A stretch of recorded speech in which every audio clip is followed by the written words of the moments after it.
আসসালামু আলাইকুম, welcome back to my channel MS cooking house. কেমন আছেন সবাই? আশা করছি আল্লাহর রহমতে ভালো আছেন। আমিও আলহামদুলিল্লাহ ভালো আছি। আজকে আমি দেখাবো চট্টগ্রামের ঐতিহ্যবাহী একটি খাবার দুলুস কুড়ার রেসিপি।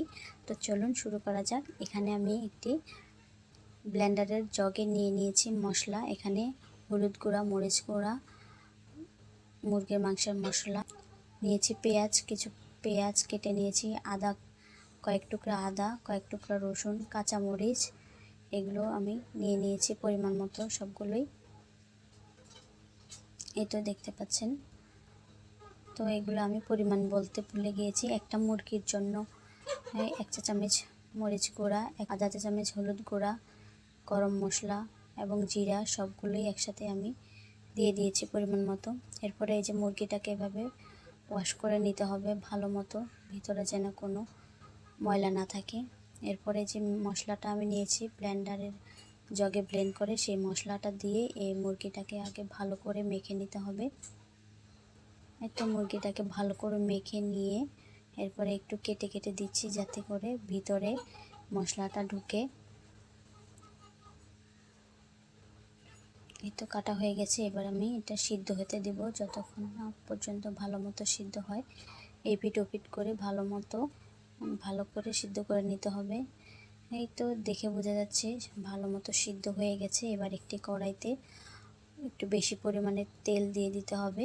আর তেল দেওয়ার পরে তেলটা গরম করে নিয়ে এখান থেকে উঠিয়ে মুরগিটাকে তেলের মধ্যে ফ্রাই করে নিতে হবে।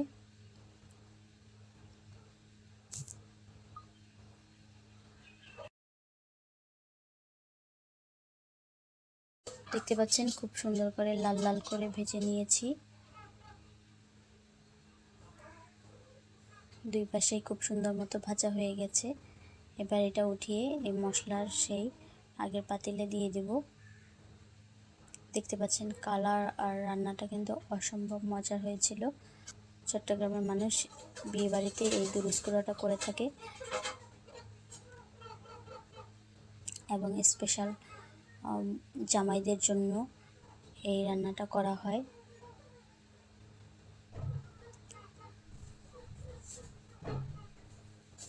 তো খুবই মজার এই দুলুস কুড়ার রান্নাটি, আর একদমই সহজ।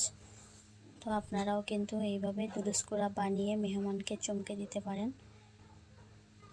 তো এরপর কিছুক্ষণ জাল করে নিতে হবে, আরও মিনিট 5 জাল করে এটাকে ঝোলটা শুকিয়ে নিতে হবে।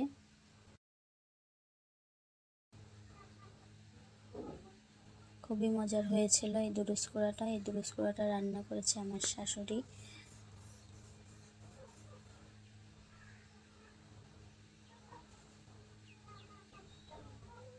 এই তো দেখতে পাচ্ছেন যে এবার নামিয়ে নিচ্ছি।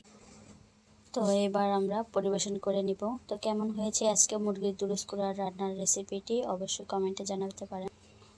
আর আমার চ্যানেলে নতুন দর্শক হয়ে থাকলে প্লিজ চ্যানেলটিকে সাবস্ক্রাইব করে দেবেন, আর পাশে থাকা নোটিফিকেশন বেলটি অবশ্যই অন করে দেবেন। এতে করে আমি ভিডিও ছাড়ার সাথে সাথেই আপনারা সবার আগে দেখতে পারবেন। ফেসবুক পেজ থেকে দেখে থাকলে প্লিজ পেজটি ফলো দিয়ে রাখবেন।